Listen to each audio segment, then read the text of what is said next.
আমার জীবনের শেষ মাহফিল হলে আপনি এই কথা মনে রাখবেন, যদি আগামী দিনে আপনার সিদ্ধান্ত নিতে ভুল করেন 6টা শাস্তি আসতেছে বাংলাদেশ।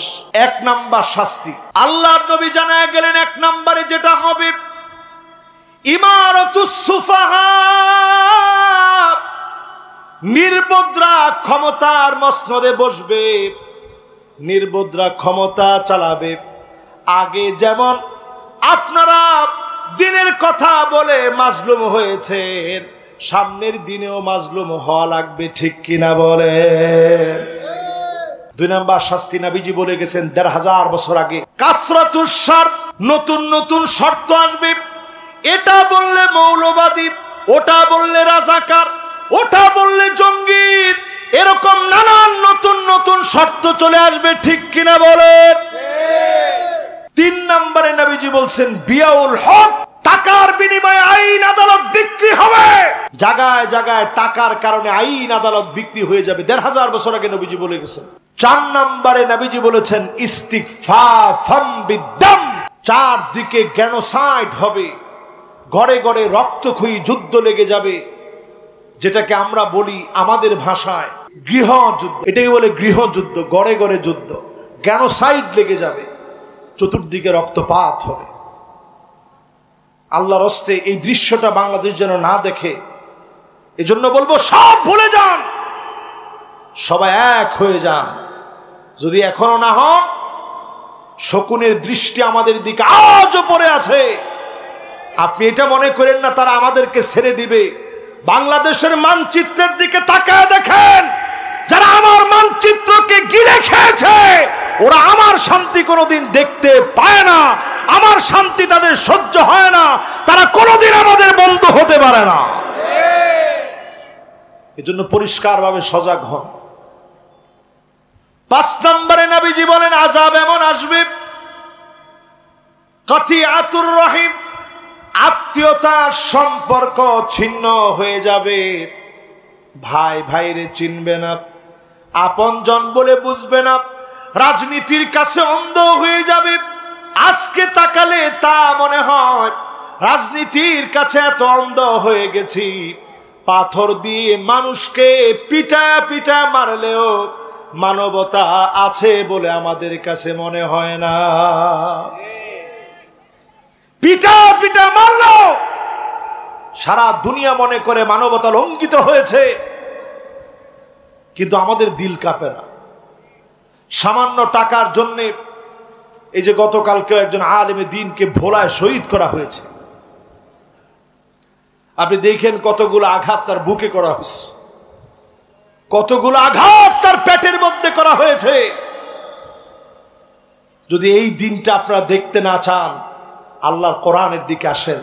রবিউল আউয়াল মাসে দিন বিজয়ের সিদ্ধান্ত নেন মুসলমান।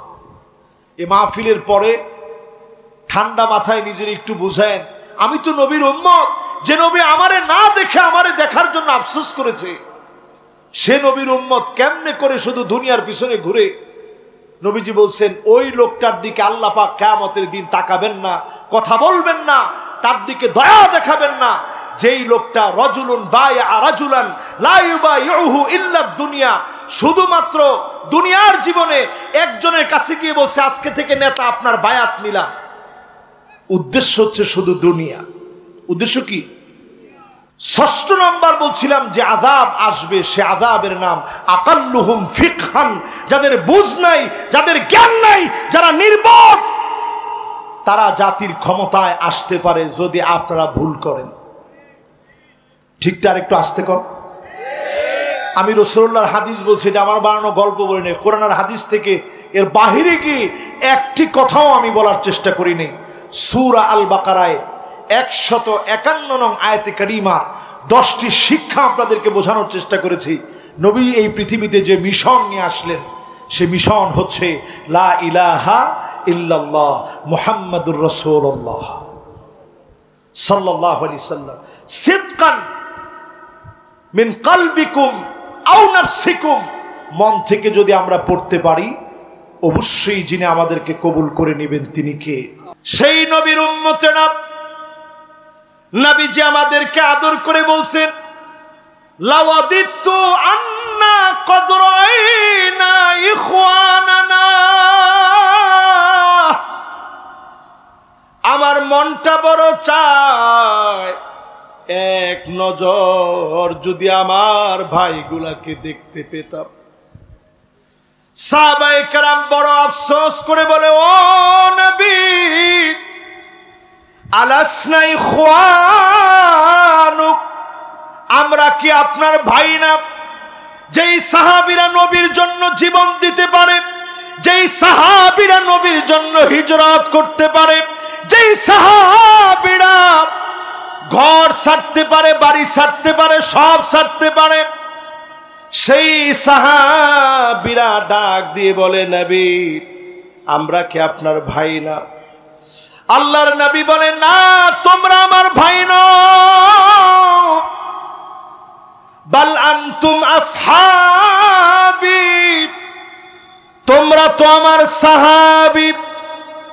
আমার ভাই হবে তারা, ইয়াতুনা মিন বাদি, যারা আসবে অনেক পরে, মান আমানা বি ওয়া লাম ইয়ারানি, না দেখে যারা ঈমান আনবে তারা হবে আমি নবীর ভাই, তারা হবে আমার ভাই। বলেন তো নবীজি ভাই বলে আদর করে ডাকছেন কাদেরকে? সবাই দিলের ভিতরে একটু হাত দিয়া বলেন, কাদেরকে? আল্লাহর নবী জীবনে দেখে নাই, না দেখে ভাই বলে ডাকলেন। নবীকে চিনার জন্যই মাহফিলে বসছি। আমার নেতা তোমার নেতা বললে আমরা বলি বিশ্ব নবী মুস্তাফা। এই স্লোগান যারা আমরা দিই, আল্লাহর নবীর আদর্শের জন্য যদি সৈনিক হতে পারেন, নবীর উম্মত বানায়া যিনি মাফ করে দিবেন তিনি কে?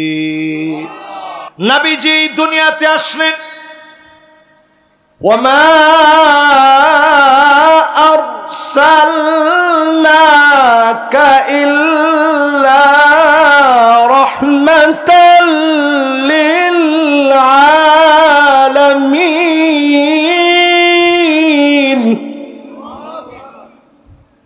এই পৃথিবীতে নবীজি আসলেন রহমত হিসাবে। তিনি এই পৃথিবীর ভিতরে আল্লাহ পাক নবীজিরে পাঠালেন। নবীর মনে এমন দয়া ছিল, একটা উটের চোখে নবীজি পানি দেখলেন। উটের চোখের পানি দেখে নবীজির মায়া লেগে গেছে। নবীজি ডাক দিয়ে বলেন, এই উটের দায়িত্বে কে আছো? একজন সাহাবী হাত তুলছে, নবী এই উটের দায়িত্বে আমি আছি। নবীজি বললেন, আফালা তাত্তাকিল্লাহ ফি হাযিহিল বাহিমা আল্লাতী মাল্লাকাকাল্লাহু ইয়্যাহ। এই উটের চোখের পানি দেখা মাত্র আমি নবী বুঝলাম, উটরে তুমি কষ্ট দাও, খাবার দাও না। রাহমাতুল লিল আলামিন নবীর সামনে এসে উট চোখের পানি ছেড়ে দিল। নবীজি সঙ্গে সঙ্গে বললেন, এই উটটারে যে খাবার দাও না, এটার জবাব আল্লাহর আদালতে তোমারে দেওয়া লাগবে। একটা উটকে যদি আপনি খাবার না দেন, যদি জবাব দেওয়া লাগে, যেই সমস্ত আলেমদেরকে নির্দোষের পরে জেলখানায় রেখেছেন, দুনিয়ার আদালতে আপনি পার পেয়ে গেলেও আল্লাহর আদালতে কোনো মাফ নাই। ঠিক কিনা বলেন? এখনো দেখবেন তাদের কথা একটাই, আমরা কি দোষ করছিলাম, কি অপরাধ আমাদের। অন্য কোনো অপরাধের কথা আজকে আমি বাদ দিলাম। শুধুমাত্র এই বাংলাদেশের একজন মুফাসসিরে কোরআন শহীদ আল্লামা দেলোয়ার হোসেন সাইদি রহমতুল্লাহ আলাইহি, ওনার সঙ্গে ইতিহাসের যে নিকৃষ্ট দুরাচার করা হয়েছে, বয়োবৃদ্ধ একজন মুফাসসিরে কোরআন, এই অঙ্গনের যিনি রূপকার, যিনি রাহবার, উনাকে 13টা বছর জেলে রেখে যে জুলম আর নির্যাতন করা হয়েছে, আল্লাহর আদালতে দুনিয়ার বিচারেও এদের কোনো মাফ হবে না, হবে না, হবে না।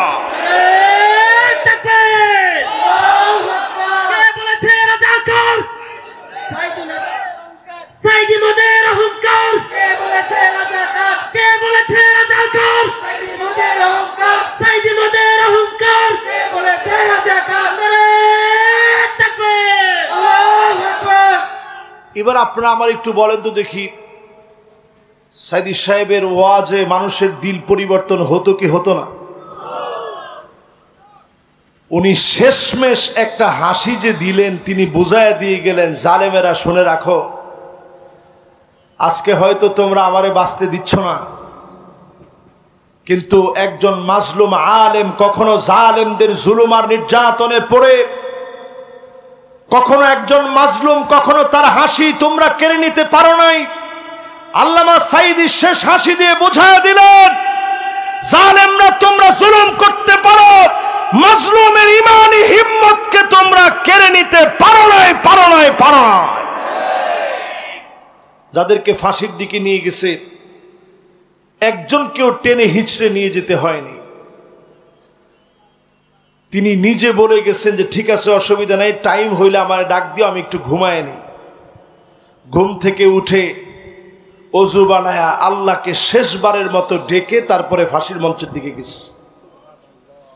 এই আলামতগুলো আমাদেরকে বলে দেয়, এই আলামতগুলো আমাদেরকে স্মরণ করায় দেয়, আল্লাহ নবী রাহমাতুল লিল আলামিন, নবীজি শুধু দয়া করেছেন, ভালোবেসেছেন, কাফেরদেরকে মক্কা বিজয়ের সময় মাফ করে দিয়েছেন। এজন্য আজকের দিনেও দেখবেন তারা নির্দ্বিধায় ঘুরে বেড়ায়, আমরা প্রতিশোধ নেওয়ার জন্য হাত বাড়াই না, ঠিক কিনা বলে? আল্লাহর হাবিবের কাছে সাহাবী আসলেন, বয়স 80 কিংবা 85 বছর বয়স হবে। নবীজির কাছে এসে সাহাবী আল্লাহর হাবিবকে বললেন, নবী কিছু একটা আপনি আমারে পড়ায় দেন। ওয়া ইউআল্লিমুকুমুল্লাহ, নবী আপনি আমারে শিখায় দেন কোনো কিছু। আল্লাহ নবী বললেন, পড়ো, আলিফ লাম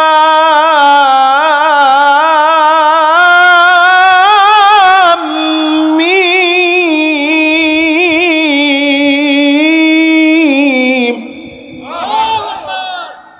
সাহাবী সঙ্গে সঙ্গে বলল, নবী এটা তো একটু বড় সূরা, এটা আমি পারবো না।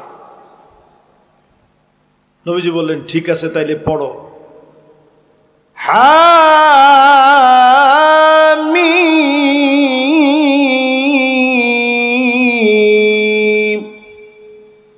সাহাবী বলে, নবী এটাও বড়, এটাও আমার দ্বারা কঠিন হয়ে যাবে। নবীজি ধৈর্য কেমন চিন্তা করেন। এবার সাহাবী বললেন, নবী সহজ কিছু একটা শিখায় দেন। আল্লাহর হাবিব বললেন, সাহাবী পড়ো, সাব্বিহিসমা রাব্বিকাল আ'লা আল্লাযী খালাকা ফাসাওয়া ওয়াল্লাযী কদ্দারা ফাহাদা ওয়াল্লাযী আখরাজাল মারআ।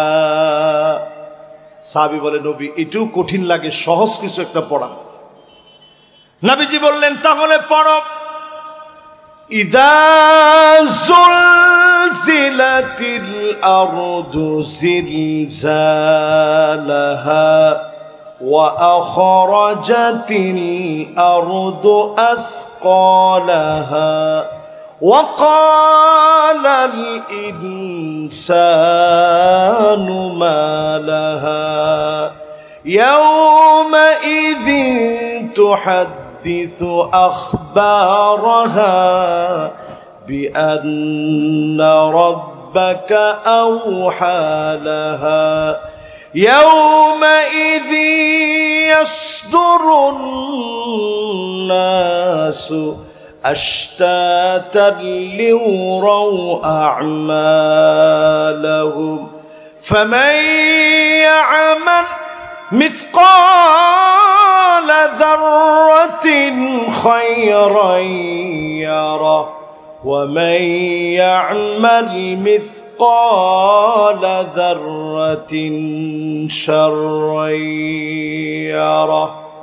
এতটুকুন যখন আল্লাহর হাবিব পড়ায় দিলেন, সাহাবী দাঁড়া গেলেন, ডাক দিয়ে বললেন, ও নবী, ওয়াল্লাযী নাফসি বিয়াদিহি, যে আল্লাহর হাতে আমার প্রাণ, আমি কোনো কিছু বাড়াবো না, কমাবো না, এই সূরা নিয়ে আমল করব, এই সূরা নিয়ে বেঁচে থাকব, এই সূরা নিয়ে বাঁচার চেষ্টা করব। সূরাটা মুখস্থ করে নিলাম। আল্লাহর নবী সাহাবীদেরকে দেখায় বলে, যদি কোনো জান্নাতি লোক দেখতে চাও, এই লোকটার দিকে তাকাও, একটা সূরার কারণে লোকটা জান্নাতি হয়ে গেল। বলেন আল্লাহু আকবার। এবার যারা আমার সামনে বসা আছেন, বাংলাদেশের ভাগ্যের যদি পরিবর্তন হতে হয়, আমার শিক্ষা কার্যক্রমে আমার ছোট ছোট কোমলমতি বাচ্চাদেরকে, আমার ইবতেদায়ী থেকে শুরু করে আমার অনার্স লেভেল, মাস্টার্স লেভেল, আমার প্রত্যেকটা জায়গায় যদি আল কোরআনকে শিখানো না হয়, এ জাতির ভাগ্যের পরিবর্তন সম্ভব না। ঠিক কিনা বলে? এই জন্য আমরা এই কথা তো নির্দ্বিধায় বলতে পারি, 54 বছরের সব দেখা শেষ। এখন বাংলাদেশে একটাই আওয়াজ উঠেছে, 54 বছরের সব দেখা শেষ, সামনে হবে আল কোরআনের বাংলাদেশ।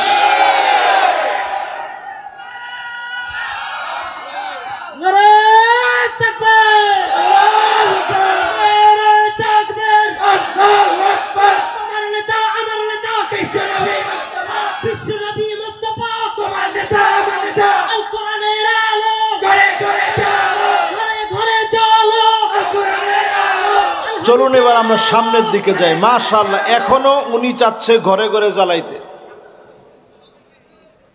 আমরা আজকে ওয়াজ করার শুরু থেকে চাচ্ছি আর ঘরে ঘরে না। কোথায়? না, এটা বলতেও কি আপনাদের ভয় আছে?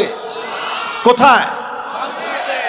বাংলাদেশে যদি কেউ কাউরে জিজ্ঞাসা করে, ভাই নামাজকে আপনি পছন্দ করেন, আমরা না করলেও, না পড়লেও নিজের কাছে অনেক সময় মনে হয় কষ্টই তো, এরপরও এই কথা কেউ বলে না। সবাই বলে আলহামদুলিল্লাহ হুজুর, নামাজের চাইতে ভালো জিনিস আছে নাকি? কিন্তু একটা মুসলমান এখনো আমরা এটা বলতে শিখি নাই। যদি জিজ্ঞাসা করি ইসলাম প্রতিষ্ঠা হোক, এটা চান? কয় হুজুর অর্ধেক অর্ধেক চাই। ইসলামী আন্দোলন আপনি পছন্দ করেন? হুজুর অল্প অল্প করি, কিছু কিছু করি, পুরাপুরি করতে পারি না। এরকম লোক আছে না নাই? আজকের মাহফিল থেকে ওই সাহাবীর মতো নিজেরে বানান। ওয়ায়ুআল্লিমুকুমুল্লাহ, এই জমিন ততক্ষণ ততদিন পর্যন্ত থাকবে, আল কোরআনের শিক্ষা যতদিন পর্যন্ত থাকবে, যিনি এই জমিনটাকে টিকায় রাখবেন তিনি কে? 1 নম্বরের পরে এবার 2 নম্বর বিষয়। কয় নম্বর? সবাই বলেন কয় নম্বর? ওয়ায়ুযাক্কিকুম, নিজেদের মন পরিবর্তনের চেষ্টা করা লাগবে। আগে আল্লাহ ইলমের কথা বললেন, তারপর তাজকিয়াতুন নাফসের কথা বললেন। নুরা পাগলা নামে এক ভণ্ড কিছুদিন আগে মারা গেছে, আপনারা দেখছেন না ভিডিওতে? নুরা পাগলা, যে নিজেরই ইমাম মাহাদি দাবি করছে। কোথায় বাড়ি জানেন? ফরিদপুর রাজবাড়ি। আমি নুরা পাগলার কথা এই জন্য বলতেছি, সে নিজেরই ইমাম মাহাদি দাবি করছে। এই যে কোরআনুল কারীম আমরা পড়ি, কোরআনের কথা বলি, এটাকে সে একেবারে ফালতু কথা বলছে। নাউজুবিল্লাহ বলেন। এই লোকটা নিজের ইন্তেকালের আগেই একটা বিশাল করে মাজার বানাইছে, যে মাজারে ডিজাইন করছে আবার কাবার মতো করে। মানুষরা কন্ট্রোল করতে না পেরে তার মাজার ভেঙে ঘুরায় দিয়ে তার লাশটা উঠায় আগুন ধরায় দিছে। এই কাজটা আমি সমর্থন করি না, কারণ প্রত্যেকটা মানুষের একটা সম্মান আছে। নবীজির সামনে দিয়ে একটা ইহুদির লাশ যাচ্ছে, আল্লাহর হাবিব বলছে দাঁড়াও যাও। সাহাবায়ে কেরাম বললেন ইয়া রাসূলুল্লাহ হাদিহি জুসাতুল ইয়াহুদ, এটা একটা ইহুদির লাশ, আমরা দাঁড়াবো কেন? নবীজি বললেন ইহুদি হলেও তো সে মানুষ, মানুষের সম্মানে দাঁড়ায় যাও। নবীজি সাল্লাল্লাহু আলাইহি সাল্লাম যদি একটা ইহুদির লাশের সামনে দাঁড়ায়, নুরা পাগলার মতো যারা কুফরি করেছে আল্লাহর হাবিবের শানে, যারা কুফরি করেছে আল্লাহর শানে, যারা আল্লাহর নবীর শান মান ইজ্জতকে নষ্ট করার চেষ্টা করেছে, এদের সঙ্গে মুসলমানদের কোনো সম্পর্ক থাকতে পারে না। এই নুরা পাগলার মতো লোকেরা এলেম না থাকার কারণে ওয়ায়ুজাক্কিকুম তাসকিয়াতুন নাফস, আত্মাকে পরিশুদ্ধ করতে জানে না। এই জায়গায় একটা টুকরা আছে, সবাই দেখতেছেন, এই জায়গায় একটা টুকরা আছে ভিতরে। ইদা সলুহাত সলুহাল জাসাদু কুল্লু ওয়া ইদা ফাসাদাত ফাসাদাল জাসাদু কুল্লু। এই জায়গা যদি পরিষ্কার হয়ে যায়, আপনাকে যিনি পরিষ্কার বানায় দিবেন তিনি কি? এই জন্যই মাহফিলে যারা আসেন, 5 ওয়াক্ত নামাজের পরে বসে বসে মুনাজাতের আগে, আমাদের দেশে যেটা হয় 5 ওয়াক্ত নামাজ শেষ অমনি আল্লাহুম্মা আমিন। এখন এটা যদি ইমাম সাহেব না করেন তাহলে ইমাম সাহেবের চাকরি শেষ। ইমাম সাহেব মুনাজাত করবে, আমি মুনাজাতের বিরোধী লোক না, কিন্তু মুনাজাতের আগে নবীজি সুন্নাহর কিছু আমল করতেন, মাসনুন কিছু দোয়া পড়তেন। এই দোয়াগুলো আগে সবারে নিয়ে পড়েন, আপনি ইমাম হিসেবে শিখান। আল্লাহুম্মা লা মানিআ লিমা আতাইত ওয়া লা মুতিআ লিমা মানাত ওয়া লা ইয়ানফাউ যাল জাদ্দি মিনকাল জাদ। আল্লাহর হাবিব শিখায়া দিলেন যেই দোয়াগুলো নবীজি পড়তেন, আয়াতুল কুরসি সহ, সূরা ইখলাস, সূরা ফালাক, সূরা নাস 3 বার করে ফজরের পরে মাগরিবের পরে পড়েন। জিন আপনাকে অ্যাটাক করার মতো ক্ষমতা পাবে না, কালো জাদু কাজ করবে না। আপনাকে যিনি সুস্থ রাখবেন তিনি কি? এজন্য প্রতিদিন ফজর, জোহর, আসর, মাগরিব, এশা 5 ওয়াক্ত নামাজের পরে তাসকিয়াতুন নাফস, বসে বসে চক্ষুটা বন্ধ করে একটু মুরাকাবা করেন, চিন্তা করেন আল্লাহ আমার দুদিকে কত গুনাহ আর গুনাহ। সাহাবায়ে কেরাম মনে করতেন এক একটা গুনাহ হলো পাহাড়ের মতো, পাহাড় ভেঙে পড়লে যেমন বাঁচা যাবে না, গুনাহর সামনে কেমনে বাঁচবো? গুনাহ হয়ে গেলে বারবার নবীজির কাছে দৌড়ায় দৌড়ায় চলে আসতেন, এসে নবীজিরে বলতেন তাহিরিনী ইয়া রাসূলুল্লাহ, ওগো নবীজি আপনি আমার একটু পবিত্র বানায় দেন, আমার গুনাহ হয়ে গেছে, আমার অন্যায় হয়ে গেছে, অনেক বড় অপরাধ করে ফেলেছি, একটু পরিষ্কার বানায় দেন। কয়দিন আপনি পরিষ্কার হওয়ার জন্য বসছেন? আপনি যদি চক্ষুটা বন্ধ করে চিন্তা করেন আল্লাহ 2টা চোখ আপনি দিলেন, এই 2টা চোখ দিয়ে কত কত খারাপ খারাপ মুভি দেখেছি, ব্লু ফিল্ম দেখেছি, পর্নো মুভিতে আসক্ত হয়েছি। আল্লাহ আজকেই যদি আপনি আমার চোখের আলো কেড়ে নিতেন, যদি আপনি আজকে আমার অন্ধ বানায় দিতেন, কেমন করে আপনার সুন্দরী পৃথিবী দেখতাম। এখন দেখবেন আল্লাহর কত গোলাম হঠাৎ করে এখন চোখ স্ট্রোক করে। আগে যেমন ব্রেন স্ট্রোক করতো, হার্ট অ্যাটাক হতো, চোখ স্ট্রোক করে, আই স্ট্রোক করে চোখে দেখে না। প্রতিনিয়ত মনে করবেন কত জনের চোখ নষ্ট হয়ে যায়, এটা মনে করে আল্লাহর কাছে কাঁদবেন। অবশ্যই যিনি আপনার চোখের দৃষ্টি ভালো বানায় দিবেন তিনি কে? প্রতিদিন একটু নিজে নিজে নামাজের পরে মুরাকাবা করবেন। 2 নাম্বার বিষয়, কয়টা বিষয় বলবো? সবাই বলেন কয়টা? এই 10টা বিষয় করলে আগামী দিনের বিজয় আমাদের হবেই হবে ইনশাআল্লাহ বলেন। 3 নাম্বার কাজ হবে আমাদের হিকমার সাথে দাওয়াত দেওয়া। হিকমা মানে কি? হিকমা মানে হলো আল হুজ্জা, প্রমাণ সহ দলিল সহ দাওয়াত দিবেন। আগে যারা রক কাটা বলতো, এখন প্রমাণ হয়েছে ইসলামী আন্দোলনের ছেলেরা রক কাটে না, বরং তারাই সন্ত্রাসী যারা আমাদেরকে রক কাটা বলেছে। ঠিক কিনা বলেন?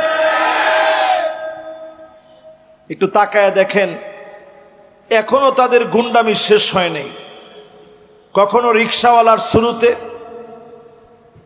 কখনো ভ্যানওয়ালার শুরুতে, কখনো আনসার বাহিনী সেজে, যেইভাবেই তারা আবার ধোঁকা দেওয়ার জন্য আসুক মুসলমান, ঐক্যবদ্ধ হাতে যদি আপনারা প্রতিবাদ করতে না পারেন, দিন আসবে এমন মাথা থাকবে না, টুপি পরা নিয়ে বিতর্ক করার মতো সময় থাকবে না।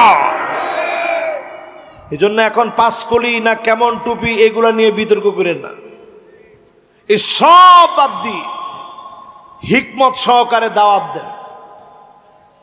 এখন সময় আসছে মুসলমানদের হিকমত সহ দাওয়াত দেওয়ার, দলিল প্রমাণ এভিডেন্স সহকারে দাওয়াত দেওয়ার।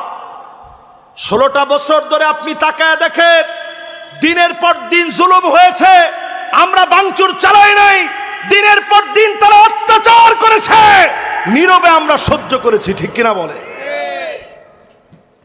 হিকমত সহকারে এগুলো সব এখন জাতিকে বোঝানোর সময় আসছে। প্রিয় ভাইরা আমার, এই মাহফিলে যারা আমরা বসছি, হিকমত অনেক দামি। আল হিকমাতু দাল্লাতুল মুমিন ফামান ওয়াজাদা বিহা। আল হিকমাতু দাল্লাতুল মুমিন, হিকমত হচ্ছে মুমিনের হারানো সম্পদ। ফামান ওয়াজাদাহা ফাহুয়া হাক্কু বিহা। মুমিন যেখানে হিকমত পাবে ওইখান থেকে লুফে নিবে, উঠা নিবে। মুমিনকে আল্লাহ হিকমত দিয়ে পরিপূর্ণতার সাথে, ওই হিকমত দিয়ে মুমিনকে আল্লাহ বিজয়ী বানায় দিবে। বলেন আল্লাহু আকবার। আপনি তাকায় দেখেন আফগানিস্তানের দিকে। এই তো আমি গতকালকে দুবাই থেকে আসছি। মাশাআল্লাহ, এখন সাউন্ডটা তো ঠিক আছে। এই সাউন্ডটা এতক্ষণ কোথায় ছিল বাবা? মাশাআল্লাহ, লিল্লাহে তাকবীর। আপনারা আমার সাথে আছেন তো সবাই? গতকালকে যখন আমি দুবাই থেকে আসলাম, দুবাই এই সফরে আমি 6 দিন ছিলাম। 6 দিন আমি পামিরকুলা, শিফা, আফগানিস্তানের যে সমস্ত পানীয়গুলো আছে এগুলো আমি সব দোকানে দোকানে খুঁজতাম। এটা পেলে আমার কাছে মনে হতো আমার একটা ভাইয়ের প্রোডাক্ট, এবং এগুলো এত মানসম্মত। দক্ষিণ কোরিয়ায় গেছি, সেখানেও হালাল যত দোকান আছে সব জায়গায় লেখা মেড ইন আফগানিস্তান। আফগানিস্তানের প্রোডাক্ট এখন বিশ্বমানের হয়েছে। প্রচন্ড ভূমিকম্প তাদের দেশে হয়েছে, আপনারা দেখছেন। হেলিকপ্টার দিয়ে গিয়ে জনগণকে উদ্ধার করা হয়েছে। এই দৃষ্টান্ত শুধুমাত্র মুসলমানরা দেখিয়েছে, ইসলাম মানার কারণে আল্লাহ সক্ষম বানায় দিয়েছে। ঠিক কিনা বলেন? আল হিকমাতু দাল্লাতুল মুমিন। হারিয়ে গিয়েছে আমাদের কাছ থেকে হিকমত। জ্ঞান সহ মানুষকে দাওয়াত দেন, আপনি দেখবেন জ্ঞানের কারণে শত্রুকেও যিনি মিত্র বানায় দিবেন তিনি কি? 4 নাম্বারটা শেষ, বাকি আছে 6টা। সবাই বলেন কয়টা? তাহলে 1 নাম্বারটা কি আপনাদের মনে আছে? জোরে বলেন কি? মাশাআল্লাহ, লিল্লাহে তাকবীর। 1 নাম্বার আমরা শিখব। 2 নাম্বার কি?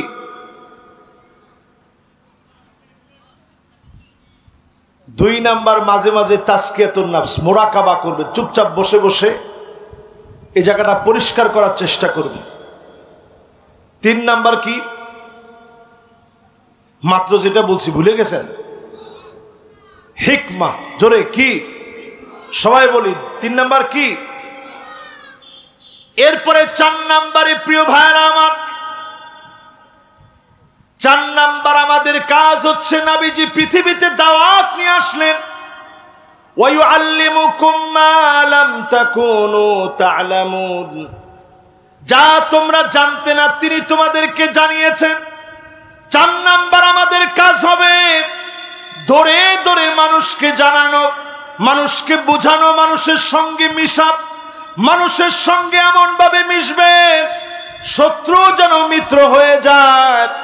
আল্লাহর নবী এমন ভাবে দাওয়াত দিয়েছেন, তায়েফের প্রান্তে তিনি গিয়েছেন, মানুষ নবীজিরে চিনতে পারে নাই, পাগল পাগল বলে নবীরে পাথর মারলেন।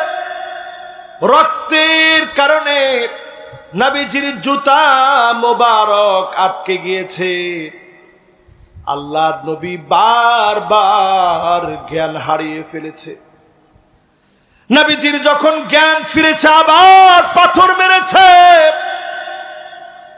নবীজির জ্ঞান হারায় গিয়েছে। বারবার নবীজি পাথরের আঘাত খেয়েছেন। ফেরেশতা এসে বলে, নবী আপনি এখনই বদদুয়া করেন। আল্লাহর নবী ডাক দিয়া বলেন, ইন্নী লান উবআস লাআন,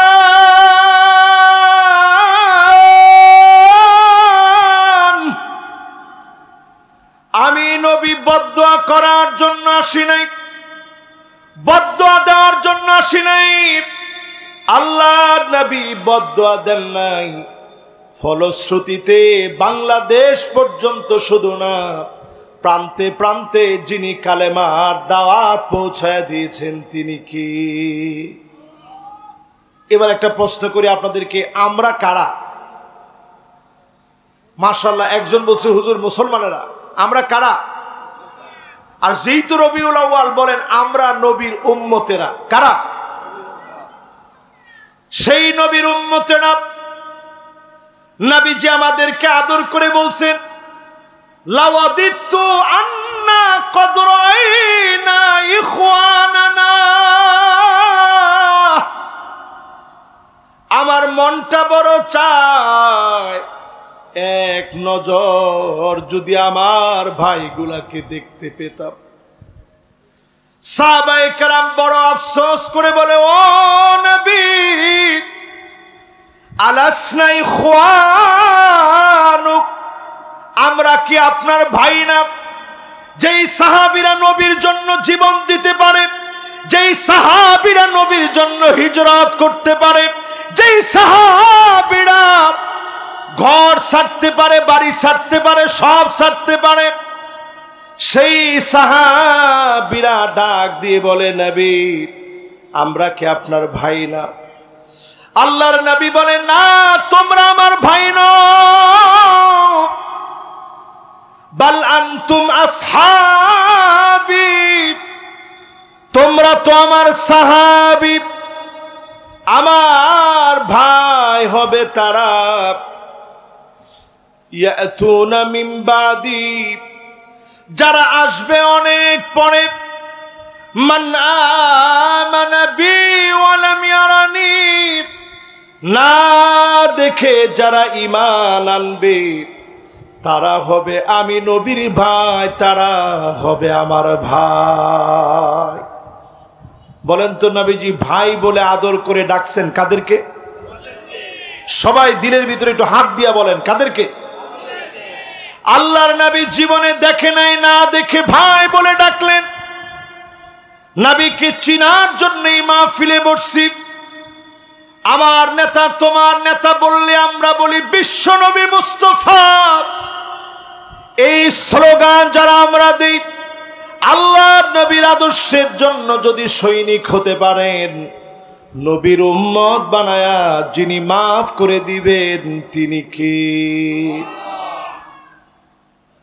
কত নাম্বার শেষ? বাকি আছে কয়টা? কয়টা বাকি? আর 6টা। এবার 5 নাম্বারটা শোনেন।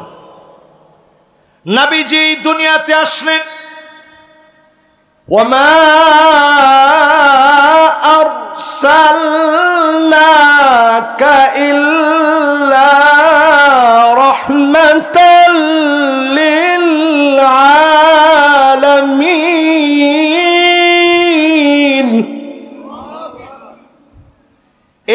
পৃথিবীতে নবীজি আসলেন রহমত হিসাবে, তিনি এই পৃথিবীর ভিতরে আল্লাহ পাক নবীজিরে পাঠালেন। নবীর মনে এমন দয়া ছিল, একটা উটের চোখে নবীজি পানি দেখলেন। উটের চোখের পানি দেখে নবীজির মায়া লেগে গেছে। নবীজি ডাক দিয়ে বলেন, এই উটের দায়িত্বে কে আছো? একজন সাহাবী হাত তুলছে, নবী এই উটের দায়িত্বে আমি আছি। নবীজি বললেন, আফালা তাত্তাকিল্লাহ ফি হাযিহিল বাহিমা আল্লাতী মাল্লাকাকাল্লাহু ইয়্যাহ। এই উটের চোখের পানি দেখা মাত্র আমি নবী বুঝলাম, উটরে তুমি কষ্ট দাও, খাবার দাও না। রাহমাতুল লিল আলামিন নবীর সামনে এসে উট চোখের পানি ছেড়ে দিল। নবীজি সঙ্গে সঙ্গে বললেন, এই উটটারে যে খাবার দাও না, এটার জবাব আল্লাহর আদালতে তোমারে দেওয়া লাগবে। একটা উটকে যদি আপনি খাবার না দেন, যদি জবাব দেওয়া লাগে, যেই সমস্ত আলেমদেরকে নির্দোষের পরে জেলখানায় রেখেছেন, দুনিয়ার আদালতে আপনি পার পেয়ে গেলেও আল্লাহর আদালতে কোনো মাফ নাই। ঠিক কিনা বলেন? এখনো দেখবেন তাদের কথা একটাই, আমরা কি দোষ করছিলাম, কি অপরাধ আমাদের। অন্য কোন অপরাধের কথা আজকে আমি বাদ দিলাম, শুধুমাত্র এই বাংলাদেশের একজন মুফাসসিরে কোরআন শহীদ আল্লামা দেলোয়ার হোসেন সাইদী রহমতুল্লাহ আলাইহি, ওনার সঙ্গে ইতিহাসের যে নিকৃষ্ট দুরাচার করা হয়েছে, বয়োবৃদ্ধ একজন মুফাসসিরে কোরআন, এই অঙ্গনের যিনি রূপকার, যিনি রাহবার, উনাকে 13টা বছর জেলে রেখে যে জুলম আর নির্যাতন করা হয়েছে, আল্লাহর আদালতে দুনিয়ার বিচারে এদের কোনো মাফ হবে না, হবে না, হবে না।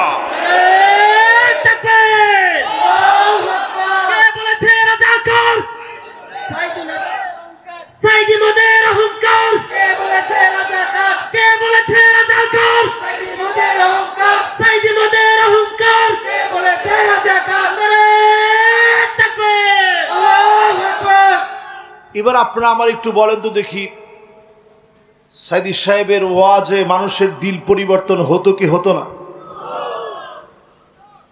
উনি শেষমেশ একটা হাসি যে দিলেন, তিনি বুঝায় দিয়ে গেলেন, জালেমেরা শুনে রাখো, আজকে হয়তো তোমরা আমারে বাঁচতে দিচ্ছ না, কিন্তু একজন মাজলুম আলেম কখনো জালেমদের জুলুম আর নির্যাতনে পড়ে, কখনো একজন মাজলুম, কখনো তার হাসি তোমরা কেড়ে নিতে পারো নাই। আল্লামা সাইদী শেষ হাসি দিয়ে বুঝায় দিলেন, জালেমরা তোমরা জুলুম করতে পারো, মাজলুমের ইমানি হিম্মতকে তোমরা কেড়ে নিতে পারো নাই, পারো নাই, পারো নাই। যাদেরকে ফাঁসির দিকে নিয়ে গেছে, একজনকেও টেনে হিচড়ে নিয়ে যেতে হয়নি। তিনি নিজে বলে গেছেন যে ঠিক আছে, অসুবিধা নাই, টাইম হইলে আমার ডাক দিও, আমি একটু ঘুমায় নি। ঘুম থেকে উঠে অজু বানায়া আল্লাহকে শেষবারের মতো ডেকে তারপরে ফাঁসির মঞ্চের দিকে গেছে। এই আলামতগুলো আমাদেরকে বলে দেয়, এই আলামতগুলো আমাদেরকে স্মরণ করায় দেয়, আল্লাহ নবী রাহমাতুল লিল আলামিন নবীজি শুধু দয়া করেছেন, ভালোবেসেছেন, কাফেরদেরকে মক্কা বিজয়ের সময় মাফ করে দিয়েছেন।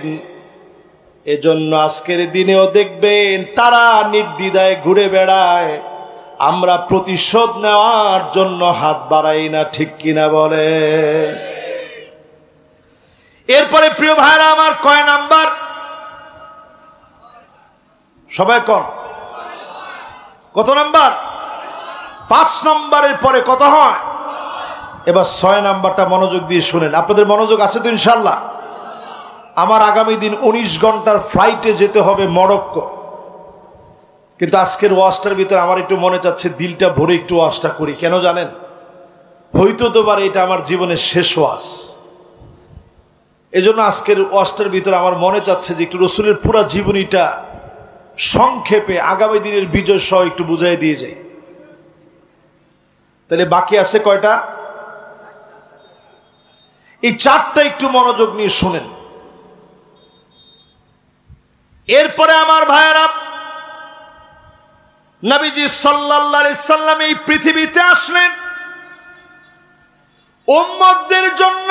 নবীজি এমন কান্ডারি হলেন, আল্লাহর নবী জীবনে কোনোদিন আমাদেরকে দেখে নাই, কিন্তু আল্লাহর নবী ঠিকই আমাদেরকে সেদিন চিনে নিবেন। আল্লাহর নবী ঠিকই আমাদেরকে খুঁজে খুঁজে বের করবেন। চিনবেন কেমনে? গুররান মুহাজ্জালিন মিনাল ওয়াদু, ওজুর পানিগুলা ঝকঝক করে উঠবে, চকচক করে উঠবে। নবী আল্লাহকে ডেকে ডেকে বলবে, আল্লাহ এটাই আমার সে উম্মত। তার মানে যে উম্মতের নামাজ নাই ওই উম্মত নবীর উম্মত হতে পারে না। তাহলে কয়জন নবীর উম্মত হয়েছেন একটু হিসাব মিলান। আমাদের বিজয় আসে না কেন? কারণ আমরা নামাজি হতেই পারিনি। আল্লাহর হাবিব বলেন, এই জমিনের ভিতরে কিয়ামত ততক্ষণ হবে না হাত্তা তুত্তাখাযাল মাসাজিদু তুরুকা, যতদিন না মসজিদ থাকবে, মানুষ নামাজ পড়বে, এই জমিনে কিয়ামত হবে না। তখন কিয়ামত হয়ে যাবে, মসজিদের সামনে দিয়ে হেঁটে হেঁটে চলে যাবে, মাগার নামাজি মুসলমান খুঁজে পাওয়া যাবে না। ঠিক বলছে একজনে, বাকিরা কি বলেন? আজকের ফজরের উদাহরণ দিয়ে এশা পর্যন্ত টান দিয়ে নিয়ে আসি। ফজরের নামাজের সময় মসজিদে মুসল্লি কয়জন? আরো জোরে মাশাআল্লাহ। একজন কইছে হুজুর 10 জন। আলহামদুলিল্লাহ, 10 জন মুসল্লিও যদি হইতো তাও তো মনটারে বুঝাইতাম। এই এলাকায় আবার 10 জন হবে। এটা একটা শহর কেন্দ্রিক গড়ে ওঠা এলাকা, এখানে 10 জন হবে। গ্রাম অঞ্চলে গিয়ে দেখেন লোকজনের বসবাসের লোকের অভাব নাই, কিন্তু নামাজ পড়ার মতো মুসল্লির এত অভাব। সংখ্যা ঠিকই ওই যে 10 জন কইছে, এটার খুঁজে পাওয়া যায় না। এটা আসতে 3 জন 60 জন। আবার কখনো কখনো এমন ইমাম আর মুয়াজ্জিন 2 জন। এই যদি হয় আমার বাংলাদেশের অবস্থা, এই জমিনে দিন কায়েম হবে কেমনে? এই জন্যই তো তারা সাহস করে মৌলবাদ বলতে পারে। যারা মৌলবাদ বলে গালি দিতে পারে, আজকে থেকে শুধরে যান। মৌলবাদ বলে গালি দেওয়া জায়েজ নাই, ঠিক কিনা বলেন? এটা নতুন একটা টার্মোলজি। আমরা যখন ছোট ছিলাম তখন আলেমদেরকে কিছু বলতে পারতো না, বলতো ওই মুন্সি। মুন্সি এটা আল্লাহর নাম। আম নাহনুল মুনশিউন, আল্লাহ বলে তোরা বানাইছস না, আমি আল্লাহ বানাইছি। এরপরে শুরু হয়েছে কাঠমোল্লা, এরপরে শুরু হয়েছে জঙ্গি, এরপরে মাঝে মাঝে রাজাকার, আর এখন চলে মৌলবাদ। এই সব যারা বলে পরিষ্কার ভাবে বুঝবেন, যারা কোরআন হাদিসকে পছন্দ করে না, মানতে পারে না, তারাই কেবল রাজাকার মৌলবাদ বলে গালি দিতে চায়। তাহলে কয়টা গেছে? আরে 6টা গেছে নাকি? 6টা না 7টা? 7টা হয়েছে। মাশাআল্লাহ, 6 পর্যন্ত গেছে, এখনো বাকি 4টা আছে, শুনতে থাকেন। 7 নম্বরে প্রিয় ভাইরা আমার, যেই নামাজের কথা বলছিলাম 7 নম্বরে, এই নামাজ যদি জামাতের সঙ্গে কায়েম করা না হয়, আমার পার্লামেন্ট থেকে যদি নামাজকে কায়েমের সিদ্ধান্ত নেয়, ঘরে ঘরে নামাজি হয়ে যাবে, এ দেশের চিত্র যিনি পাল্টায় দিবেন তিনি কে? আলহামদুলিল্লাহ আমার এই ক্ষুদ্র জীবনে অনেক দেশ আল্লাহ তাআলা আমাকে ঘুরিয়েছে। এই দেশগুলো ঘুরতে গিয়ে আমার কাছে যেটা মনে হয়েছে, এট এ টাইমে কোনো দেশে আল্লাহ তাআলা এমন বানায় নাই যে দেশের ভিতরে নদী, সমুদ্র, আবার সেই দেশের ভিতরেই পাহাড়, পর্বত, গাছপালা, লতাপাতা, এইরকম সবুজ শ্যামল সবটা এক দেশের ভিতরে নেই। আপনি দুবাই যান, এটা একটা দ্বীপ কেন্দ্রিক দেশ, সমুদ্রের মাঝখানে গড়ে ওঠা একটা দেশ। যদি সমুদ্রকে আল্লাহ অর্ডার করে ধর, ইন্নাল মাউজা জাইশুম মিন জুয়ুশিল্লাহ, এই ঢেউগুলো আল্লাহ সেনাবাহিনী, আল্লাহ যদি বলে ধর, মুহূর্তের ভিতরে শেষ হয়ে যাবে। বাংলাদেশের জন্য সতর্ক সংকেত। অনেক দিন ধরে ভূতত্ত্ববিদেরা বলতেছে একটা ভূমিকম্প বাংলাদেশের দিকে আসতেছে, যেই ভূমিকম্পের মাত্রা হবে 8.9 মাত্রার ভূমিকম্প। নাউজুবিল্লাহ বলেন। আপনার চুপচাপ বসে বসে ওয়াজটা শুনতেছেন, ভাল লাগতেছে। 8.9 মাত্রার একটা ভূমিকম্প যদি বাংলাদেশে হয়ে যায়, 100 বছরের জন্য দেশটা অন্ধকার হয়ে যাবে।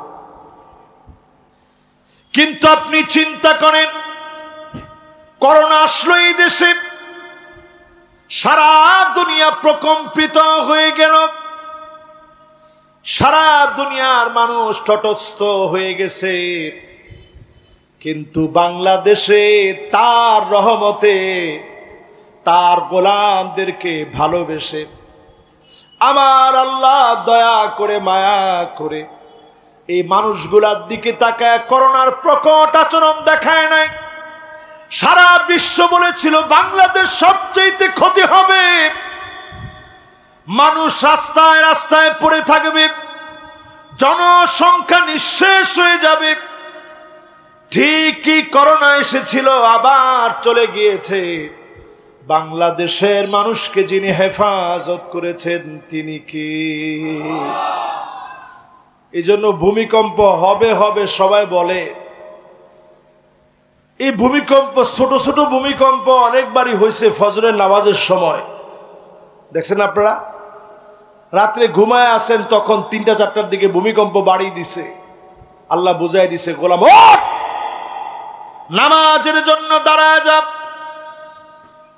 যেই সময় হাফেজে কোরআনরা পড়া শোনানোর জন্য, মুখস্থ করার জন্য হাফেজে কোরআনরা উঠে পড়া শুরু করে দেয়, সব বেদারিতে, সব গুজারিতে আল্লাহর অসংখ্য গোলামেরা তাহাজ্জুদের সময় দাঁড়ায় থাকে, আল্লাহর কাছে ফুপা ফুপা কাঁদতে থাকে। তাদের কারণে এখনো পর্যন্ত যিনি ভালো রেখেছেন তিনি কি? 7 নম্বরের পরে এবার বাকি 3টা। আপনাদের সময় সুযোগ আছে? কার কার সময় নাই টান টান করে হাতটা উঠান। একজনের সময় নেই, যান ভাইয়ের ছুটি। আর সময় থাকলে আপনি বসেন। আছেন তো আপনারা ইনশাআল্লাহ? বাকি 3টা এবার একটু দিল দিয়ে শোনেন। 8 নম্বরে প্রিয় ভাইরা আমার, আগামী দিনের বিজয়ের জন্য যেই কার্যক্রম নিয়ে আল্লাহর নবী এসে শিখায় দিয়ে গেলেন, যে কার্যক্রম আমাদের সবার থাকা লাগবে, সেই কার্যক্রমগুলো হলো জীবন দিব, লড়াই করব, শহীদ হয়ে যাব, আল্লাহর জমিনে দিন কায়েমের পথ থেকে এক চুল পিছপা হওয়া যাবে না। আমার সাথে কি আপনারা একমত? এবার আপনাদেরকে একটু উদাহরণ দিয়ে বুঝায় সহজ হবে। সাহাবায়ে কেরামের হিম্মত কেমন ছিল। খালিদ বিন ওয়ালিদ রাদিয়াল্লাহু তাআলা আনহু আরদাহু, উনি জিহাদের জন্য গেছেন ইয়ারমুকের প্রান্তে। চতুর্দিকে কয়েকটা নদী আছে, সমুদ্র বেষ্টিত ইয়ারমুক, বর্তমান সিরিয়া, জর্ডান, ইসরায়েলে মাঝখানের এই ইয়ারমুক আমি নিজে ঘুরছি। ওই জায়গাতে খালিদ বিন ওয়ালিদ 15 দিন সফর করে গেছে। কয়দিন? সফর করে যখন গেছে পেটে খাবার নাই, সাহাবীদেরকে নিয়ে বললেন, যুবকরা আসেন, যে খালিদ বিন ওয়ালিদের মতো কে আছে আসেন। মাশাআল্লাহ, দেখছেন ওনারা, হুজুর একটু আমরা পিছনের দিকে আসি, কিভাবে ইসলামের বিজয় আমাদের আসবে কম। মাশাআল্লাহ, এই তো যুবকরা আসতেছে, ইনশাআল্লাহ আসবে ওরা। ওদের সিস্টেম হচ্ছে ওরা উঠে যখন একত্রে উঠে, ঘোরাগাড়িও যখন করে একত্রে ঘুরে, আবার যখন যুবকরা বসে তখনও তারা একত্রে বসে। বলেন আল্লাহু আকবার। এই যুবকদেরকে দিয়েই তো ইসলাম। বাদা আল ইসলাম গরীবান ওয়া সায়াউদু গরীবান তুবা লিল গুরাবা। ব্যতিক্রম কিছু যুবকদেরকে দিয়ে ইসলাম এই জমিনে প্রতিষ্ঠা হয়েছে, আবার এই ব্যতিক্রমরা আসলে ইসলাম বিজয় হবে ইনশাআল্লাহ। বলেন, এই যে খালিদ বিন ওয়ালিদের কথা বলতেছিলাম, এর মধ্যে উদাহরণটা আমার কাজে লেগে গেল। 15 দিন সফর করে গিয়ে খালিদ বিন ওয়ালিদ ডাক দিয়ে বলে, সাথী সঙ্গীরা শোনো, এতদিন সফর করে আসলাম, পেটের ভিতরে খাবার নাই, খুবই কষ্ট হচ্ছে আমাদের সবার, কিন্তু হিম্মত হারাবো না। 30,000 সাহাবী নিয়ে, তাবিঈদেরকে নিয়ে খালিদ বিন ওয়ালিদ জানায়া দিলেন, আমরা সবাই শহীদ হয়ে যাব, কিন্তু একজন আমরা বিড়ু কাপুরুষের মতো পিছু হটব না। জমিনে রক্ত পড়বে, এই জমিন উর্বর হবে, এই জমিনে যিনি কালেমার পতাকা উড্ডীন বানায় দিবেন তিনি কে? খালিদ বিন ওয়ালিদ শুধু গিয়ে যখন ওইখানে হাজির হয়েছেন, এরই আগে রোমক সম্রাট 2,40,000 সৈন্যবাহিনী রেডি করছে মুসলমানদের সঙ্গে লড়াই করবে জন্য। কত লাখ? 2,40,000। আর আমরা মুসলমানেরা কত? শুধু 40,000। তাহলে তারা বেশি কত? অন্য বর্ণায় পাওয়া যায় মুসলমান ছিল 26,000, তারা ছিল 2,40,000। অন্য বর্ণায় পাওয়া যায় আরেকটা বর্ণায় যে মুসলমান ছিল 30,000, তারা হচ্ছে 2,40,000। আরেকটা বর্ণায় পাওয়া যায় মুসলমান ছিল 26,000, তারা ছিল 2,40,000। তাহলে আমাদের চেয়ে বেশি না কম? এরপরেও তারা আমাদেরকে ভয় করে সেই সময়ের সবচেয়ে বড় পরাশক্তি রোমক সম্রাট চিঠি লিখছে চীনের কাছে, ওহে চীনের সম্রাট, মেহেরবানি করে আপনি কিছু সৈন্যবাহিনী পাঠান। খালিদ বিন ওয়ালিদ তার বাহিনী নিয়ে চলে আসছে, আমাদের তো বাঁচার কোনো উপায় নেই।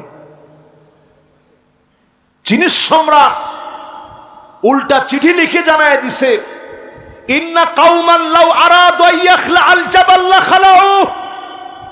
মুসলমান এমন এক জাতি, এরা যদি পাহাড়ের দিকে তাকায় বলে পাহাড় তুমি সরে দাঁড়াও, একটা মুহূর্তের ভিতরে পাহাড় সরে যাবে।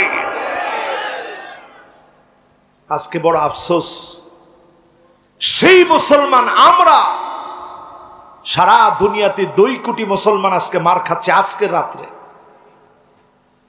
20 কোটি মুসলমান শরণার্থী হয়ে গেছে, যাদের ঘর বাড়ি নাই।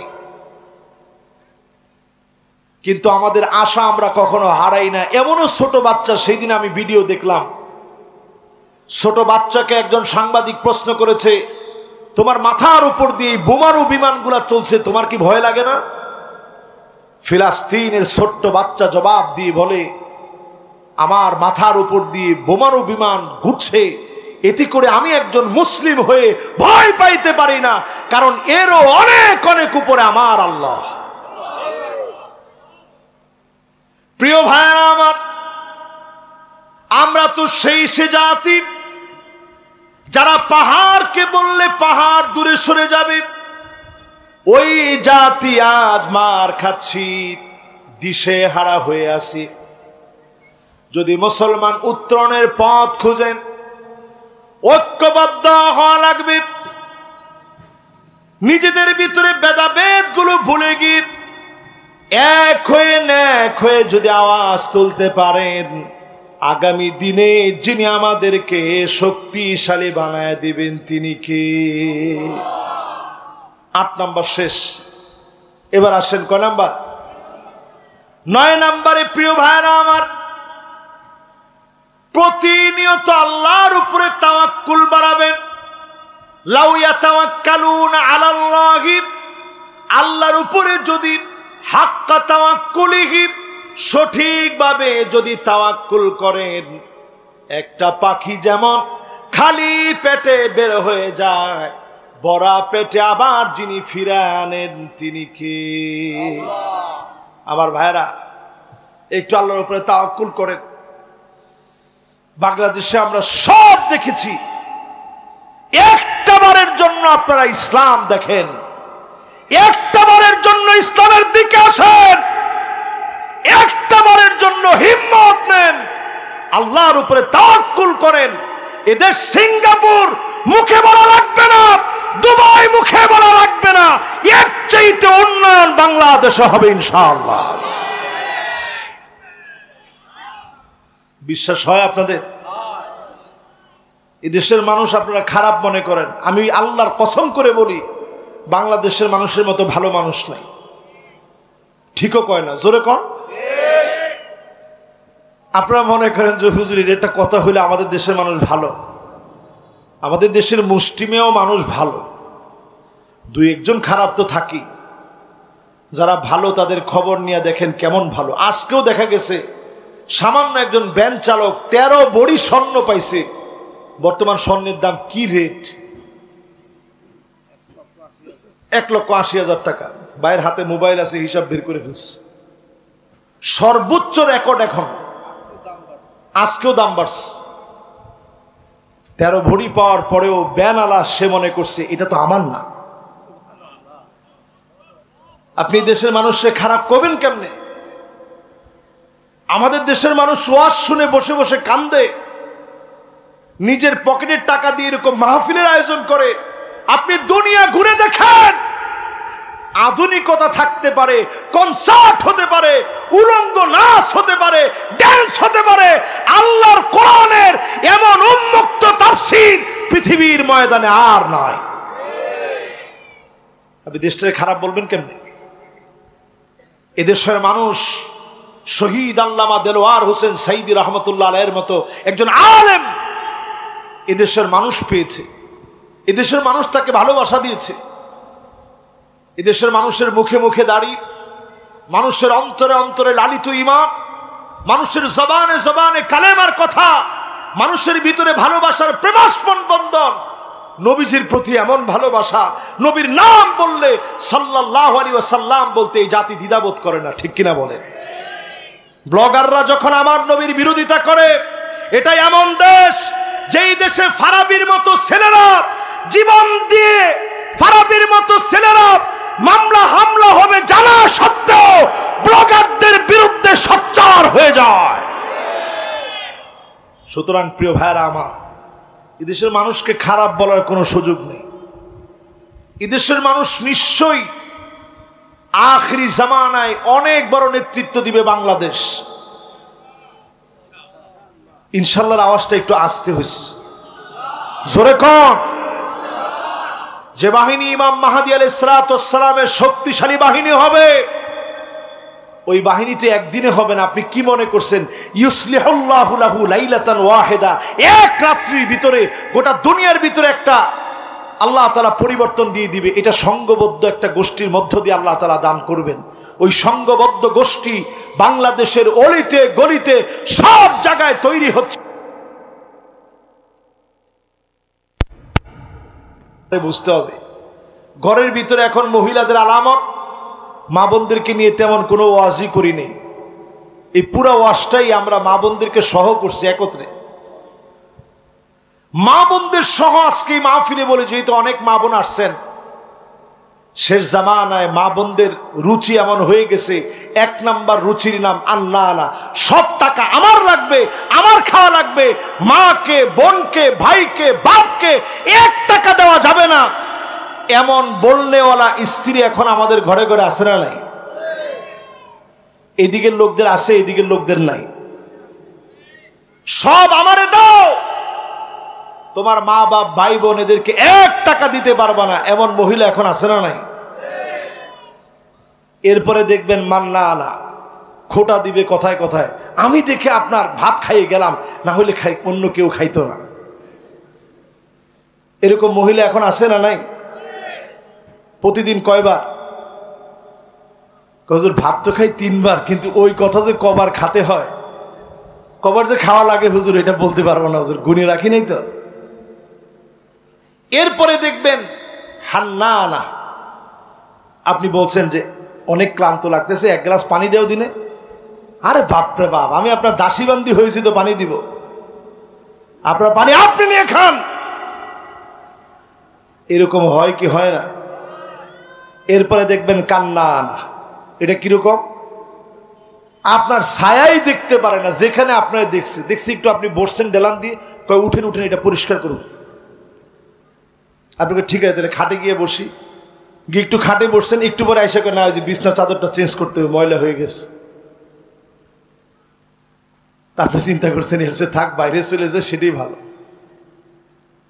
এরপরে দেখবেন হাদ্দাকা, এমন সব মহিলা আসবে স্বামীর কোনো কিছু তার পছন্দ হয় না, কিছু একটা কিনে আনলেন, কি আনলেন, কোনো কালার হলো, এই কালার তো মরিয়ে যাবে। এরকম মহিলা এখন আছে না নাই? এরপরে দেখবেন একজনে কইছে ঘরে ঘরে, বিপজ্জনক তো। এরপরে দেখবেন সাদ্দাকা, এটা কেমন? কথায় কথায় তর্ক করে, আছে এরকম? এরপরেরটা মনে হয় আপনারা আছে বলে লজ্জিত হবেন না। এরপরেরটা হচ্ছে বাররাকা, শুধু তর্কই করে না, স্বামীকে লাঠি নিয়ে পিটাইতেও দেরি করে না, এমন মহিলা এখন আছে না? আমার তো মনে হয় আগের সবগুলা থেকে এইটার ওজনটা একটু বেশি হয়েছে। তাহলে ঘর কি আর এখন ঘর আছে? এই জন্য ঘরে ঘরে দাওয়াত, ঘরে ঘরে তালিম, ঘরে ঘরে জিক্র, ঘরে ঘরে নিজের স্ত্রীকে সময় দেন। শুধু খালি রিপোর্ট ফর্মে পারিবারিক সময় দানের ভিতরে লেখছেন 1 বার 2 বার 3 বার 4 বার, এটাকে শুধু ফর্মালিটি বানাই না। ফর্মালিটি না বানায় বরং একবার যে বসছেন, আপনি বলেন আমার কি কি দোষ তোমার চোখে ধরা পড়ছে একটু বলো। আল্লাহর নবী নিজে স্ত্রীদেরকে নিয়ে বসতেন, এটা কি সাধারণ বিষয়? আল্লাহর হাবিব নিজে চোখের পানিগুলা মুছে দিতেন, নিজে আগে সালাম দিতেন, স্ত্রীদের কষ্টগুলা নিজে ভাগাভাগি করে নিতেন। তেমন কোনো খাবার নবীজি খাওয়াতে পারেন নাই, কিন্তু সুখ দিতে আল্লাহর হাবিব কম দেন নাই। আম্মা জানদেরকে নবীজি ভালোবাসা দিয়ে আপন করে নিলেন, নিজে আগে সালাম দিলেন। আল্লাহর নবী হওয়ার পরেও তিনি নিজে ঘরটা ঝাড়ু দিয়ে দিতেন, তরকারিগুলা মাঝে মাঝে কেটে দিতেন, পাশে দাঁড়ায় সময় দিতেন। অসুস্থ হয়ে গেলে চোখের পানিগুলা আদর করে নবীজি মুছে দিতেন। সূরা ইখলাস, সূরা ফালাক, সূরা নাস পড়ে ফু দিয়ে দিতেন। নবীজি পাশে বসে সান্ত্বনা দিতেন, স্ত্রীদেরকে ছোট ছোট নাম ধরে আদর করে করে ডাকতেন। আমরাও যদি ঘরে ঘরে দাওয়াত দেই, এই জমিনে দিন যিনি কায়েম করে দিবেন তিনি কে? আর যদি না করেন শেষ। আমি একেবারে 2-4 মিনিটে 6টা বিষয় বলবো, এটা শুনে যাবেন। আর আমার জীবনের শেষ মাহফিল হলে আপনি এই কথা মনে রাখবেন, যদি আগামী দিনে আপনার সিদ্ধান্ত নিতে ভুল করেন, 6টা শাস্তি আসতেছে বাংলাদেশ। ঠিক কইছে একজনে, সবাই কোন? 1 নাম্বার শাস্তি আল্লাহর নবী জানায় গেলেন, 1 নম্বরে যেটা হবে ইমারাতুস সুফাহা, নির্বোধরা ক্ষমতার মসনদে বসবে, নির্বোধরা ক্ষমতা চালাবে। আগে যেমন আপনারা দিনের কথা বলে মাজলুম হয়েছেন, সামনের দিনেও মাজলুম হওয়া লাগবে, ঠিক কিনা বলে? এটা 1 নম্বর শাস্তি। 2 নম্বর শাস্তি কি? 2 নম্বর শাস্তি নবীজি বলে গেছেন 1500 বছর আগে, কাসরাতুস শর্ত, নতুন নতুন শর্ত আসবে। এটা বললে মৌলবাদী, ওটা বললে রাজাকার, ওটা বললে জঙ্গি, এরকম নানান নতুন নতুন শর্ত চলে আসবে। ঠিক কিনা বলেন? মিলতেছে? 3 নম্বরে নবীজি বলছেন বিয়াউল হক, টাকার বিনিময়ে আইন আদালত বিক্রি হবে। জায়গায় জায়গায় টাকার কারণে আইন আদালত বিক্রি হয়ে যাবে। 1500 বছর আগে নবীজি বলে গেছেন। 4 নম্বরে নবীজি বলেছেন ইস্তিগফাফাম বিদ্দাম, চারদিকে জেনোসাইড হবে, ঘরে ঘরে রক্তক্ষয়ী যুদ্ধ লেগে যাবে, যেটাকে আমরা বলি আমাদের ভাষায়, এটাকে কি বলে? গৃহযুদ্ধ। মাশাআল্লাহ, কে বলছে সর্বপ্রথম? মাশাআল্লাহ, এই শব্দটা আমি খুঁজতেছিলাম। এটাকে বলে গৃহযুদ্ধ, গড়ে গড়ে যুদ্ধ, জেনোসাইড লেগে যাবে, চতুর্দিকে রক্তপাত হবে। আল্লাহর হস্তে এই দৃশ্যটা বাংলাদেশ যেন না দেখে, এজন্য বলবো সব ভুলে যান, সবাই এক হয়ে যান। যদি এখনো না হন, শকুনের দৃষ্টি আমাদের দিকে আজও পড়ে আছে। আপনি এটা মনে করেন না তারা আমাদেরকে ছেড়ে দিবে। বাংলাদেশের মানচিত্রের দিকে তাকায় দেখেন, যারা আমার মানচিত্রকে গিলে খেয়েছে, ওরা আমার শান্তি কোনোদিন দেখতে পায় না, আমার শান্তি তাদের সহ্য হয় না, তারা কোনোদিন আমাদের বন্ধু হতে পারে না। এজন্য পরিষ্কারভাবে সজাগ হন। 5 নম্বরে নবীজি বলেন আযাব এমন আসবে, কাতিয়াতুর রহিম, আত্মীয়তার সম্পর্ক ছিন্ন হয়ে যাবে। ভাই ভাইরে চিনবে না, আপনজন বলে বুঝবে না, রাজনীতির কাছে অন্ধ হয়ে যাবে। আজকে তাকালে তা মনে হয় রাজনীতির কাছে এত অন্ধ হয়ে গেছি, পাথর দিয়ে মানুষকে পিটা পিটা মারলেও মানবতা আছে বলে আমাদের কাছে মনে হয় না। পিটা পিটা মারলো, সারা দুনিয়া মনে করে মানবতা লঙ্ঘিত হয়েছে, কিন্তু আমাদের দিল কাঁপে না। সামান্য টাকার জন্য এই যে গতকালকে একজন আলেমে দ্বীনকে ভোলায় শহীদ করা হয়েছে, আপনি দেখেন কতগুলো আঘাত তার বুকে করা হয়েছে, কতগুলো আঘাত তার পেটের মধ্যে করা হয়েছে। যদি এই দিনটা আপনারা দেখতে না চান, আল্লাহর কোরআনের দিকে আসেন। রবিউল আউয়াল মাসে দিন বিজয়ের সিদ্ধান্ত নেন মুসলমান। এই মাহফিলের পরে ঠান্ডা মাথায় নিজের একটু বুঝেন, আমি তো নবীর উম্মত, যে নবী আমারে না দেখে আমারে দেখার জন্য আফসোস করেছে, সে নবীর উম্মত কেমনে করে শুধু দুনিয়ার পিছনে ঘুরে। নবীজি বলছেন ওই লোকটার দিকে আল্লাহ পাক কিয়ামতের দিন তাকাবেন না, কথা বলবেন না, তার দিকে দয়া দেখাবেন না, যেই লোকটা রাজুলুন বায়আ রাজুলান লা ইউবাইউহু ইল্লা দুনিয়া, শুধুমাত্র দুনিয়ার জীবনে একজনের কাছে গিয়ে বলছে আজকে থেকে নেতা আপনার বায়াত নিলাম, উদ্দেশ্য হচ্ছে শুধু দুনিয়া। উদ্দেশ্য কি?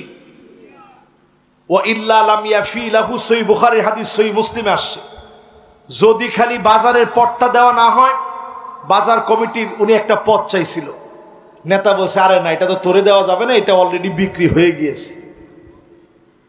তবে ঠিক আছে, বাজারের পথ না দিলে রাস্তার পথটা দেন, রাস্তাটা খাইয়ে ফেল দেই, কেন রাস্তাও দেওয়া যাবে না, ওইটাও টেন্ডার বাজেট পাস হয়ে গিয়েছে। তাহলে একটা কাজ করেন, অটো রিক্সার দায়িত্বটা আমারে দেই, আমারে দিয়ে দেন, কেন ওটাও দেওয়া হয়ে গেছে। তাহলে ময়লার দায়িত্বটা আমারে দেন, এই সিটি কর্পোরেশনের যে ময়লাগুলো আছে এগুলো আমার দায়িত্বে রাখি, কেন এইটাও খাওয়ার দায়িত্ব দেওয়া হয়ে গেছে। তখন লোকটা হাটে আর চিন্তা করে ওয়া ইল্লা লাম ইয়াফি লাহু, চিন্তা করে এতদিন স্লোগান দিছিল নেতা তোমার ভয় নাই, উনি কইছে আমরা আছি লাখো ভাই। কত বড় পাম্প পট্টি আমাদের দেশে চলে, চিন্তা করে। আর যখনই শুধু পটটা দেওয়া না হয়, সাথে সাথেই পিছনে গিয়ে স্লোগান দেয় নেতা তোমার ভয় নাই, তোমার সাথে আর আমি নাই। ঠিক কিনা বলেন? এই রাজনীতি আজকে থেকে নিজের মন থেকে মুছে ফেলে দেন। আল্লাহর হাবিব বলতেছেন এই রকম পদের জন্য যারা দল করবে, রাজনীতি করবে, আল্লাহ পাক তাদের দিকে তাকাবেন না।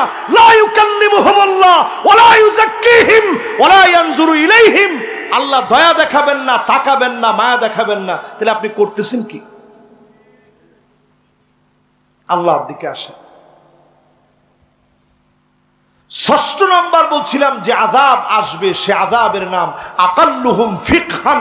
যাদের বুঝ নাই, যাদের জ্ঞান নাই, যারা নির্বোধ, তারা জাতির ক্ষমতায় আসতে পারে যদি আপনারা ভুল করেন। ঠিকটা আর একটু আস্তে কর। আমি রাসূলুল্লাহর হাদিস বলছি, এটা আমার বানানো গল্প বলি নেই, কোরআন আর হাদিস থেকে এর বাহিরে গিয়ে একটি কথাও আমি বলার চেষ্টা করি নেই। সূরা আল বাকারায় 151 নং আয়াতে কারিমার 10টি শিক্ষা আপনাদেরকে বোঝানোর চেষ্টা করেছি। নবী এই পৃথিবীতে যে মিশন নিয়ে আসলেন, সে মিশন হচ্ছে লা ইলাহা ইল্লাল্লাহ মুহাম্মাদুর রাসূলুল্লাহ সাল্লাল্লাহু আলাইহি সাল্লাম। সিদকান মিন কলবিকুম আও নাফসিকুম। মন থেকে যদি আমরা পড়তে পারি, অবশ্যই যিনি আমাদেরকে কবুল করে নেবেন তিনি কে? আজকের মাহফিলে যারা কষ্ট করলেন, যারা শ্রম দিলেন, আল্লাহ যেন সবাইরে মাফ